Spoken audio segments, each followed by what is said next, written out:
Hi everyone, a very warm welcome to you all. This is Sakshi Mishra. Today I am gonna to discuss with you all a very interesting and very easy topic, and yes, definitely very important, which is springification. Oops, what is springification? So don't be worried. Let's try to understand what is this springification.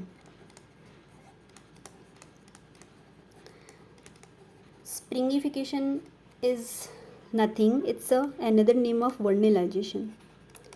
So yes, definitely today we will discuss about the vernalization. So let's try to understand what is this vernalization की meaning. That mean हम किसी भी plant को क्या कर रहे हैं, cooling treatment दे रहे हैं. ठीक है, कोई भी प्लांट है, एक नॉर्मल प्लांट है और एक ऐसा प्लांट जिसको हमने आर्टिफिशियल एक्सपोजर दिया.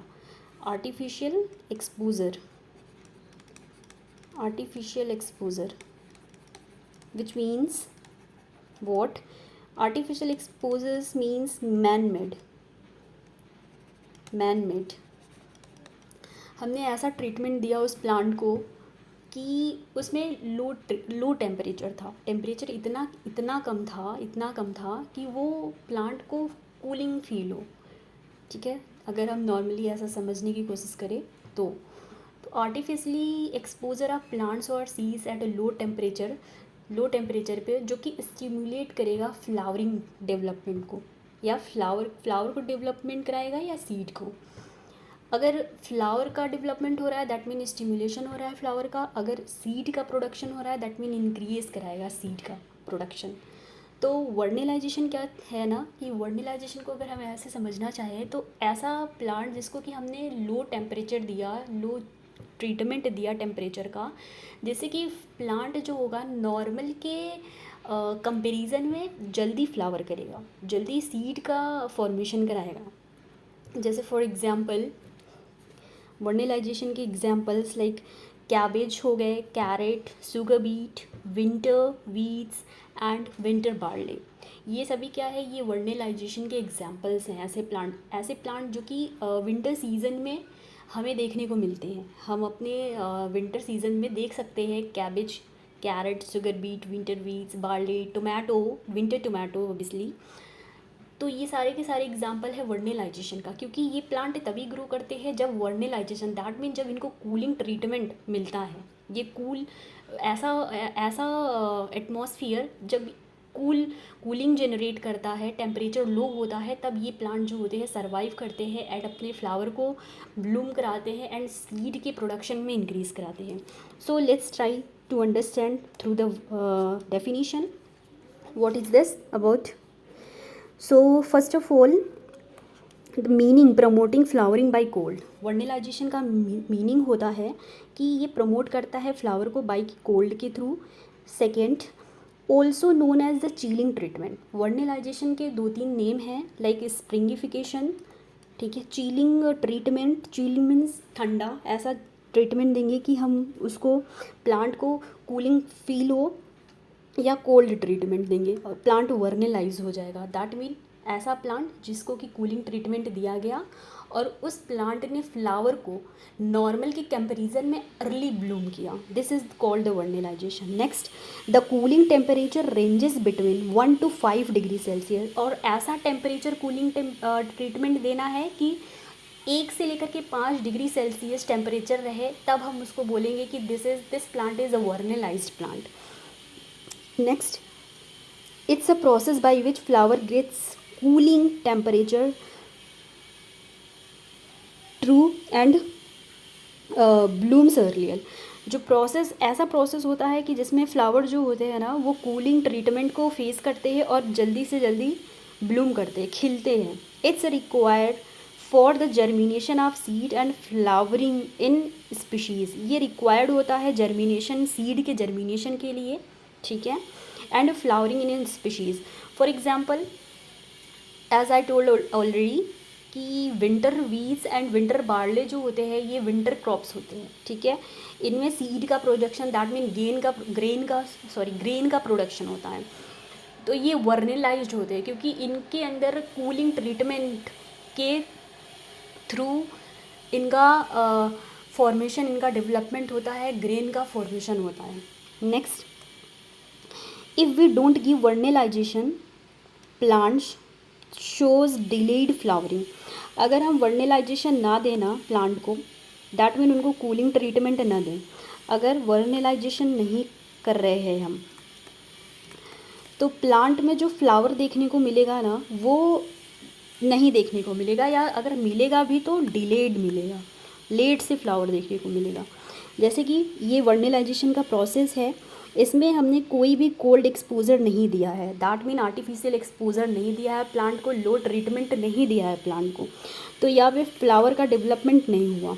But after 1 to 2 weeks cold exposure, जब हमने इसको कोल्ड ट्रीटमेंट दे दिया, that mean 1 to 5 degree Celsius इसको हमने टेम्परेचर प्रोवाइड किया, तो see plants started to blooming, plant ने क्या किया, खिलना स्टार्ट किया, फ्लावर का फॉर्मेशन करना स्टार्ट किया। एंड आफ्टर 3 to 6 वीक्स हम देखते हैं कि कोल्ड एक्सपोजर में प्लांट पूरा का पूरा क्या हुआ, ब्लूम कर गया, पूरा का पूरा खिल गया। This is the vernalisation process. So the next is the site of cold appearance. What is the site of cold appearance? Let's see.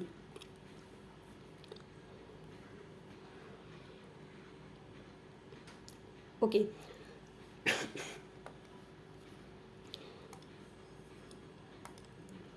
Just give me a second. Yeah. ऐसा कौन सा साइट प्लीज़ होता है जहाँ पर कि cold appearance दिया जाता है वर्नेलाइजेशन करने के लिए?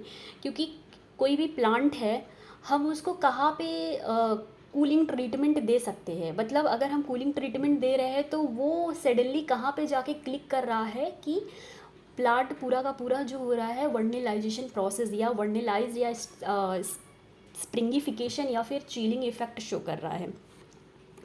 तो studies shows that the firstly apical meristem in the site where plant gains cold treatment during vernalization। तो स्टडी ने डिफरेंट स्टडी ने क्या शो किया है कि जो एपिकल मेरिस्टेम होता है प्लांट का, this is what called the apical meristem, plant का टिप, ठीक है, जिसका कह सकते हैं growing tip. Apical meristem means growing tip, जिसके पास डिविजिबिलिटी की कैपेबिलिटी होती है, दैट मीन जो डिवाइड करना जानते हैं, मेरिस्टेमेटिक होते हैं, मतलब उनमें डिवीज़न कर करके वो प्लांट को क्या करते हैं, हाइट में इंक्रीज़ कराते हैं। वो डिवीज़न करते जाएंगे और प्लांट क्या होगा, उसका डिवीज़न होता जाएगा और ग्रोथ और इंक्रीज़ होती जाएगी। तो स्टडी ने शो किया है कि जो कोल्ड अपीयरेंस होता है ना, फर्स्ट ऑफ ऑल वो एपिकल मेरिस्टेम पे होता है, जहाँ से प्लांट गेन करता है कोल्ड ट्रीटमेंट को ड्यूरिंग द वर्नेलाइजेशन। फिर basically in the shoot apical meristem, for example this is a plant, this is a root and this is a shoot area जहाँ पर लीव्स बनना स्टार्ट होते हैं, ठीक है, जहाँ पे शूट का फॉर्मेशन होता है। This is a shoot apical meristem और this is a root apical meristem. This is the area of SAM, this is the area of RAM and this is the area is we will call it hypocotyl. ये plant का एक plant development के structure में ये इतने उसके structures होते हैं। तो without the treatment plant becomes rosette. अगर हम ट्रीटमेंट नहीं देते हैं ना वर्नेलाइजेशन का, अगर कूलिंग ट्रीटमेंट नहीं दिए तो प्लांट जो होते हैं ना वो रोजेड जैसा शो होते हैं। ये एक नॉर्मल प्लांट है जिसको कि हमने क्या दिया, चिलिंग इफेक्ट दिया, कूलिंग ट्रीटमेंट दिया, ठीक है, ये normal, this is the normal plant and this is the rosette plant. Means ये वर्नेलाइज्ड प्लांट नहीं है। Rosette means I hope you would be seen the plant of spinach. Yes, definitely you have seen already palak. जो पालक का structure होता है ना, this is called the rosette plant. उसका जो स्ट्रक्चर होता है ऐसे ही वो ऐसा शो होंगे रोजेड जैसा, ठीक है, उन प्लांट को बोलते हैं रोजेड प्लांट। और this is the normal. Now the next is the vernalization stimulus. What is the vernalization stimulus? That mean, yes, 1 minute. Vernalisation stimulus. अब वर्नेलाइजेशन की प्रोसेस हो रही है, तो वर्नेलाइजेशन खुद से तो हो नहीं रहा है, उसके पीछे कुछ ना कुछ तो इवेंट ज़रूर होगा जहाँ से प्लांट वर्नेलाइजेशन का प्रोसेस शो कर रहा है। तो वर्नेलाइजेशन के पीछे का लॉजिक क्या है, कैसे वर्नेलाइजेशन का प्रोसेस इनिशिएट हो रहा है, कैसे डेवलप हो रहा है, और एक इवेंचुअली एक सीक्वेंस में फॉलो अप होने के बाद प्लांट फ्लावर कर रहे हैं, एंड देन प्लांट जो हो रहा है सीड का प्रोडक्शन कर रहे हैं, साइज में इंक्रीज़ हो रहे हैं, नंबर में इंक्रीज़ हो रहे हैं, how. So there is a stimulus behind it, stimulus जिसका नेम है वर्नेलिन। वर्नेलिन जो है ना, एक what is the vernalin, vernalin एक कह सकते हैं कि ये हाइपोथेटिकल हार्मोन है।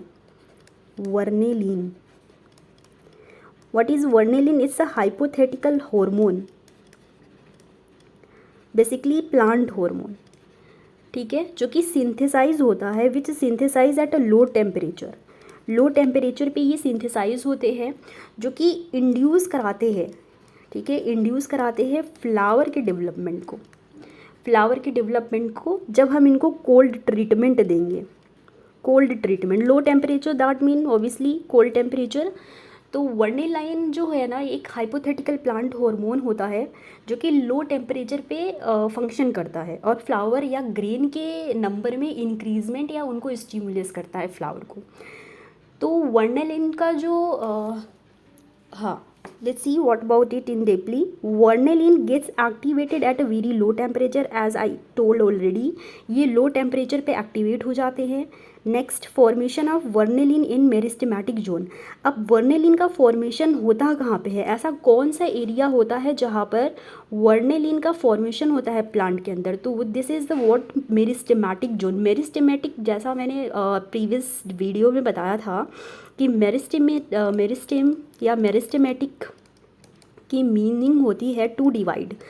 ऐसा प्लेस जिसके पास डिवीज़न की कैपेबिलिटी हो, ठीक है, ऐसे प्लांट का एरिया, ऐसा हमारी बॉडी का एरिया जिसके पास ऐसा सेल, ऐसा टिश्यू जिसके पास डिविजिबिलिटी की फंक्शन हो, जो फंक्शन शो करते हो, उनको बोलते हैं मेरिस्टेमेटिक। तो जो यस ऑब्वियसली वर्नेलिन जो है ना, वो मेरिस्टेमेटिक जोन, मेरिस्टेमेटिक एरिया में पाया जाता है, ठीक है, वहाँ पे इसका प्लेस होता है, लोकेटेड होता है वहाँ पे वर्नेलिन, जो कि हाइपोथेटिकल हार्मोन होता है, या बेसिकली कह सकते हो वहाँ से वो सिंथेसाइज होता है। और मेरिस्टेमेटिक, अब मेरिस्टेमेटिक की बात कर रहे हैं तो मेरिस्टेमेटिक मीन्स टू डिवाइड, और उसके बाद अब मेरिस्टेमेटिक टू डिवाइड, और मेरिस्टेमेटिक कौन कौन से प्लांट के पार्ट शो करते हैं? यस, शूट एपिकल मेरिस्टेम, ठीक है। तो जो वर्नेलिन का डेवलपमेंट होता है ना, जो सिंथेसाइजमेंट होता है वर्नेलिन का, वो शूट एपिकल मेरिस्टेम में बेसिकली होता है प्लांट के केस में, ठीक है, प्लांट के केस में। और अगर हम सीड और प्लांट के केस के अंदर अगर हम सीड के अंदर देखें तो सीड के अंदर वर्नेलिन का फॉर्मेशन या सिंथेसाइज एम्ब्रियो के अंदर होता है। तो वर्नेलिन जो होता है वो सिंथेसाइज होता है प्लांट के अंदर शूट में, और अगर हम स्पेसिफिकली सीड की बात करें तो वो होता है कहाँ पे? एम्ब्रियो में। यहाँ पे मैं शो कर देती हूँ, shoot, plant, in the plant and embryo for the seed. तो next, in dry seed vernalin is absent by which vernalization does not occur. Dry seed यानी ऐसे सीड दैट मीन कि जो सूख चुके हो, ठीक है, जिनके अंदर मॉइस्चर ना हो। मॉइस्चर इन द सेंस, अगर मॉइस्चर होगा दैट मीन वो कोल्ड चीलिंग इफेक्ट शो कर सकते हैं समहाउ, या समवॉट वो करते हैं। तो वर्नेलाइजेशन मीनिंग कूलिंग ट्रीटमेंट वो शो कर रहे हैं। ड्राई सीड के अंदर, मॉइस्चर सीड के अंदर वर्नेलाइजेशन की प्रोसेस परफॉर्म होती है, इसीलिए वो क्या करते हैं, वर्नेलिन का सिंथेसाइज करते हैं, हाइपोथेटिकल प्लांट हार्मोन का सिंथेसाइज करते हैं, एंड देन जाकर के वर्नेलाइजेशन की प्रोसेस होती है एंड प्लांट फ्लावर करते हैं, और फ्लावर का इंड्यूस होता है, फ्लावर इंड्यूस होता है एंड सीड का प्रोडक्शन होता है। लेकिन फॉर वॉट? ड्राई सीड के लिए वर्नेलिन जो है ना वो एब्सेंट होता है, वहाँ पे वर्नेलिन ही नहीं होता, जो कि एक हाइपोथेटिकल हार्मोन है, वही नहीं होता, तो वर्नेलाइजेशन की प्रोसेस ही परफॉर्म नहीं होती है। Next, Anton Lang was a scientist demonstrated that the treatment with gibberellic acid is the substitute for the cold treatment in the some plant species. Anton Lang ने क्या डिमॉन्स्ट्रेट किया कि जो treatment उन्होंने क्या कराया कि जिब्रेलिक एसिड से ट्रीटमेंट शो किया वर्नेलाइजेशन का या बेसिकली वर्नेलिन का। उन्होंने बताया कि ये सब्स्टिट्यूट है व्हाट जिब्रेलिक एसिड एक सब्स्टिट्यूट है कुछ स्पीशीज़ के लिए जो कि वर्नेलाइजेशन के अलॉन्ग विथ फंक्शन करता है। अब जिब्रेलिक एसिड क्या होता है? What is a gibberellic acid?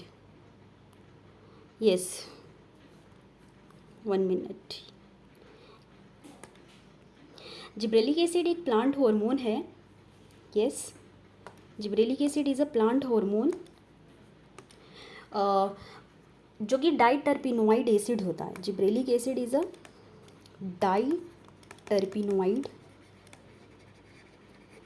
डाइटर्पिनोइड acids जो कि 20 कार्बन का बना हुआ होता है जिब्रेलिक एसिड, और ये बायोलॉजिकली एक्टिव होता है। This is the biologically active compound, plant hormone होता है, रिस्पॉन्सिबल होता है फॉर द प्लांट के elongation, germination, flower development and dormancy के लिए। और इसके बहुत सारे डिफरेंट फंक्शन है। इसके डिस्कवरी जिब्रेला फ्यूजिक्यूरेरा एक फंगस में हुई थी। Already everyone known about it. So Anton Lang ने क्या डिमॉन्स्ट्रेट किया कि जो ट्रीटमेंट था ना जिब्रेलिक एसिड का या वर्नेलाइजेशन जो प्रोसेस है ना, उसमें कुछ स्पीशीज़ में जिब्रेलिक एसिड भी सब्स्टिट्यूट के जैसे फंक्शन करता है। तो ये था वर्नेलाइजेशन का स्टिमुलस जो कि था vernalin. It's a very important vernalin. अब हम देखते हैं कि वर्नेलाइजेशन के पीछे जीन्स कौन से होते हैं। ऐसे कौन से जीन्स हैं जिसमें वर्नेलाइजेशन परफॉर्म होती है, या ऐसे कौन से जीन्स होते हैं जो कि वर्नेलाइजेशन कराते हैं। क्योंकि अगर हम पहले भी डिस्कस किया है या बताया है कि हम कोई भी चीज़ देखते हैं तो उसके पीछे जीन्स होते हैं रिस्पॉन्सिबल किसी भी काम के लिए। हमारे अंदर या कोई भी organism, it can be anything. So gibberellic acid genes in the vernalization में देखते हैं कि वर्नेलाइजेशन के जीन्स कौन से होते हैं। FLC gene, repressor of flowering. FLC gene, ये FLC क्या है? ये फ्लावर लोकस जीन है जो कि रिप्रेसर होता है फ्लावरिंग। रिप्रेसर दैट मीन जो कि रोके, स्टॉप कर दे, फ्लावर को होने ना दे। This is 1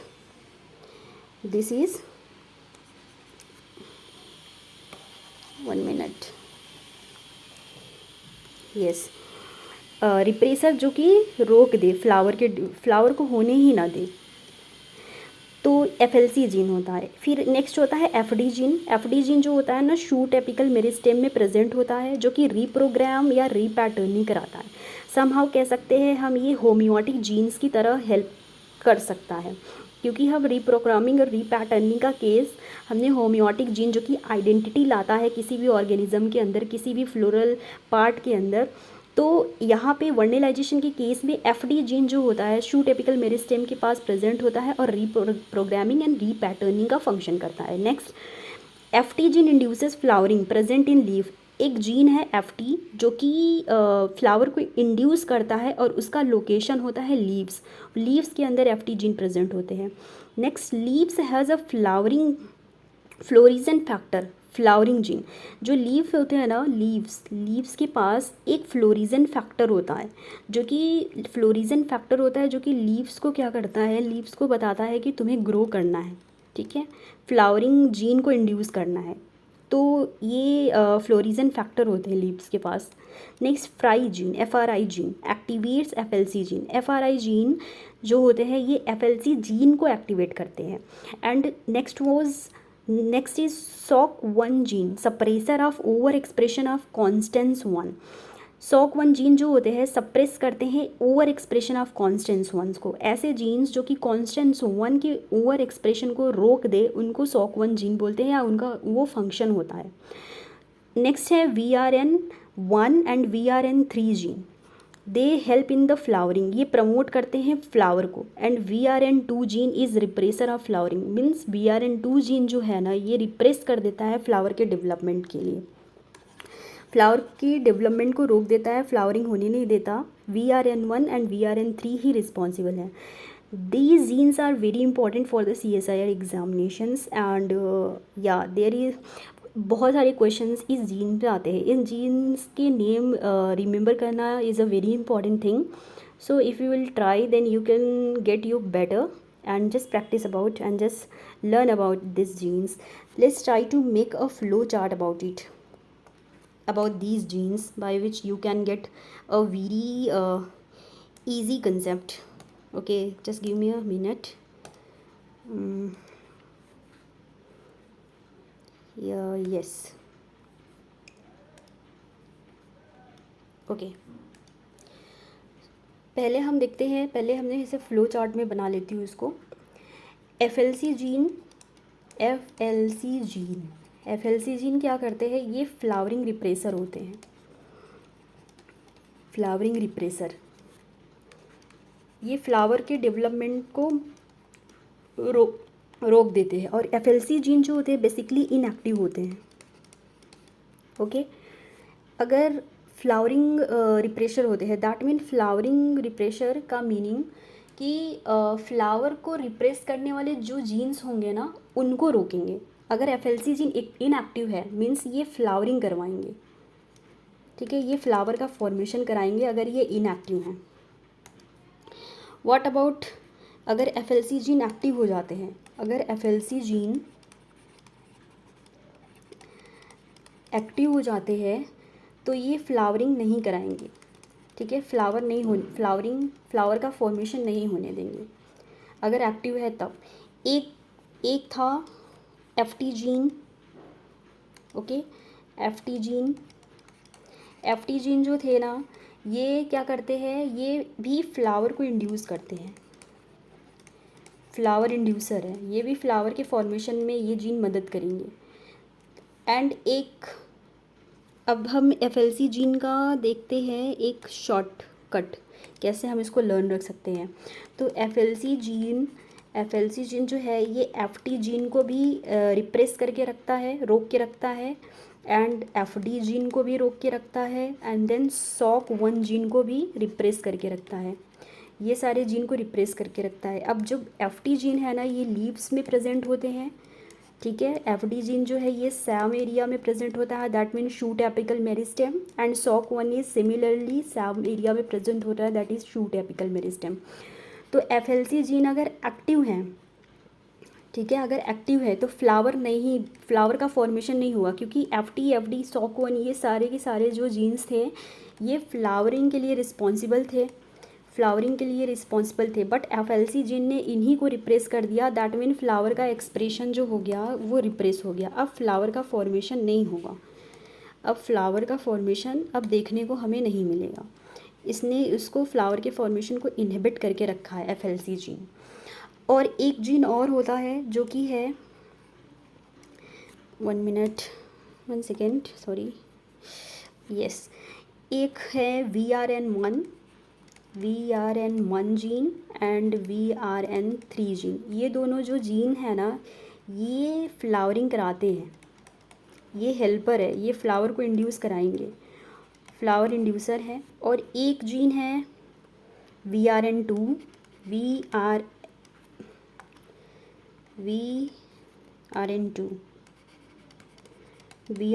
gene. This is what, ये फ्लावर को ब्लूम नहीं करने देंगे, ये फ्लावरिंग को रिप्रेस करेंगे. तो FLC जीन जो है अगर एक्टिव है, FLC जीन एक्टिव है, दैट मीन फ्लावर का फॉर्मेशन नहीं होगा. बट अगर FLC जीन इनएक्टिव है ना, तो फ्लावरिंग रिप्रेस हो जाएगी, दैट मीन फ्लावरिंग के रिप्रेशन को वो रिप्रेस कर देगा, दैट मीन फ्लावर का फॉर्मेशन होगा. और FT जीन अगर एक्टिवेट है तो ये फ्लावर को इंड्यूस करेगा, ये फ्लावर इंड्यूसर है, फ्लावर के फॉर्मेशन में हेल्प करेगा. FLC जीन जो है ना, ये क्या करते हैं? FT gene, FD and SOC1 ये क्या करते हैं? इनहिबिट करते हैं. दैट मीन FLC इनएक्टिव है तो फ्लावरिंग को इनहिबिट करेगा. और FT लीव्स में प्रेजेंट होते हैं. FD का लोकेशन सैम एरिया होता है, शूट एपिकल मेरिस्टेम. SOC1 का भी शूट एपिकल मेरिस्टेम होता है. अब यहाँ पे एक प्लांट है, एक सीड है, बेसिकली एक एम्ब्रियो स्टेज में है, उसके बाद उसका पोस्ट एम्ब्रियो का एम्ब्रियोनिक स्टेजेस आए. Then vegetative and then adult and then reproductive. Vegetative, जैसा कि वर्नेलिन जो था वो वेजिटेटिव एरिया में या मेरिस्टेम एरिया में प्रेजेंट था, ठीक है। तो वेजिटेटिव का मीनिंग होता है ना कि all the part of the plant except flower. अगर फ्लावर वेजिटेटिव में अगर इंक्लूड हो जाएगा तो हम उसको फिर वेजिटेटिव फेज नहीं बोलेंगे, that will be called as like reproductive phase. So that is why the vegetative phase and reproductive phase are differ from each other. So don't be confused here. Now let's see what is the mechanism of floral induction. Floral induction मतलब flower को induce कराने के पीछे का mechanism क्या है, ये तो था जीन्स के बारे में। अभी मैकेनिज़्म देखते हैं। अगर फ्लावरिंग, अगर नो वर्नेलाइजेशन है, मीन्स अगर वर्नेलाइजेशन नहीं हुआ है तो क्या होगा फ्लावर के अंदर, एफएलसी एक्टिव हो जाएगा। एफएलसी जीन अगर एक्टिव हो गया तो ये एफटी SOC1 को इनहिबिट करके रखेगा। क्यों? क्योंकि एफएलसी जीन जो है ये अगर एक्टिव है तो ये फ्लावर के फॉर्मेशन का, इसका बस एक एम है कि ये फ्लावर को नहीं बनने देगा, सारे जो फ्लावर से रिलेटेड सारे के सारे जीन को ये इनहिबिट करके रख देगा। तो इसीलिए इसने इनहिबिट कर दिया। इनहिबिट मतलब उनके एक्सप्रेशन को, उनके फंक्शन को, इन जीन्स के एफटी एंड SOC1 जीन के एक्सप्रेशन को को एक्सप्रेस ना होने देना, उनको काम ना करने देना, जिससे कि फ्लावरिंग देखने को नहीं मिलेगी। Here we can't see the flower formation because here is not happening the vernalization process, and there is a no vernalin also, and there is a inhibition of FT SOC1 as well, and result no flowering. And what about the vernalization? Vernalization की meaning means inactive FLC अगर gene inactive है, meaning flowering repressor repress means flower का formation होगा, उसकी meaning क्या होगी, inactive FLC को inactive होना पड़ेगा, एफएलसी इनएक्टिव होगा तभी तो फ्लावर का फॉर्मेशन होगा, ठीक है। तो फ्लावर का फॉर्मेशन हो गया, then activation of FT SOC1, that mean when inactivation of FLC happen, then that will be give rise the activation of FT SOC1 gene, because they all are the flower inducing gene, okay। तो यहाँ पे activation हुआ और हमें result क्या मिला, flowering देखने को मिली। रिजल्ट क्या हुआ, फ्लावर का फॉर्मेशन हुआ। This is the flower of arabidopsis thaliana. तो ये ज़रूरी नहीं है, this is not important for only the arabidopsis thaliana, it's for all the winter crops और flowers including winter wheats, barley, carrot, spinach, sugar beet, tomato, winter tomato, etcetera. So this was all about the vernalization or springification or the chilling effect. So let's try to do a quick revision with my presentation. We have seen about the vernalization and including site of cold appearance. What was the site of cold appearance as well as vernalization stimulus, about vernalin. Basically vernalization में vernalin का क्या role होता है, कौन कौन से jeans जो है वो इम्पॉर्टेंट है वर्नेलाइजेशन के लिए, okay. And mechanism of floral induction genes, we have already discussed all the things. So stay with me for the more videos, and the next is most important slide, which is thank you for watching.